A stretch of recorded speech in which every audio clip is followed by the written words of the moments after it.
श्री स्वामी समर्थ. स्वामी समर्थांचे रूप तसे अत्यंत प्रेमळ आणि वात्सल्यपूर्ण होते. पण जेव्हा एखाद्याच्या मनात अहंकार येतो किंवा स्वामींच्या सामर्थ्यावर कुणी शंका घेतं, तेव्हा स्वामींचे रौद्र रूपही जगाने पाहिलेलं आहे. अशीच एक थरारक घटना अक्कलकोटमध्ये घडली होती, जेव्हा स्वामींनी साक्षात एका महाभयंकर सर्पाचे रूप धारण केले होते. ही कथा नेमकी काय होती, चला जाणून घेऊया. अक्कलकोटमध्ये स्वामींच्या दर्शनासाठी दूरवरून लोक येत असत. एकदा एक शिकलेला आणि स्वतःला खूप बुद्धिमान समजणारा मनुष्य स्वामींच्या मठात आला. त्याच्या मनात स्वामींबद्दल आदर नव्हता, पण फक्त शंका होती. त्याला वाटायचे की लोक उगाच या संन्यासाला देव मानतात, हे सर्व काहीतरी थोतांड आहे. तो मठात आला तेव्हा स्वामी एका खाटेवर शांतपणे विश्रांती घेत होते. त्या माणसाने मनात विचार केला की हे कसले कसले महाराज, हे तर सामान्य माणसासारखे झोपले आहेत, त्यांच्यात कसले आलेत चमत्कार. स्वामी अंतर्यामी होते.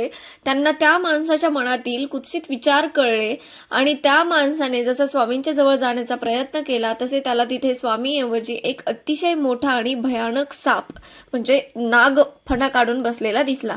तो नाग इतका रौद्र होता की त्याचे फुत्कार ऐकून तो माणूस भीतीने थरथर कापायला लागला. त्याला स्वामी कुठेच दिसेनात, फक्त तो महाभयंकर सर्प त्याच्याकडे रागाने पाहत होता.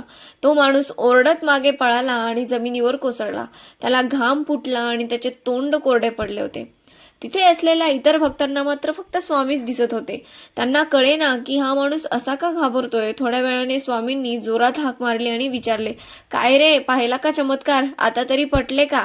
स्वामींचा आवाज ऐकताच त्या माणसाला पुन्हा सर्पाच्या जागी साक्षात स्वामी समर्थ असताना दिसले. तो धावत जाऊन स्वामींच्या चरणी पडला आणि रडू लागला.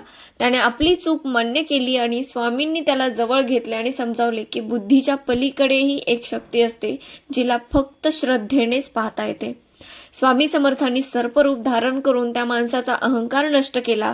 या कथेतून आपल्याला हे शिकायला भेटतं की संतांच्या दरबारात जाताना बुद्धीचे प्रदर्शन करण्यापेक्षा श्रद्धेची भावना नेणं जास्त महत्वाचं असतं. स्वामी आपल्या पाठीशी आहेतच, पण त्यांना पाहण्यासाठी शुद्ध मन लागतं. स्वामींच्या या रौद्र रूपाबद्दलची ही कथा तुम्हाला कशी वाटली? स्वामींच्या अशाच काही अनोख्या कथा ऐकायच्या असतील तर कमेंट्समध्ये नक्की सांगा. व्हिडिओ आवडला असेल तर लाईक करा आणि स्वामींच्या सर्व भक्तांसोबत हा व्हिडिओ शेअर करा. अक्कलकोट निवासी श्री स्वामी समर्थ महाराज की जय. श्री गुरुदेव दत्त.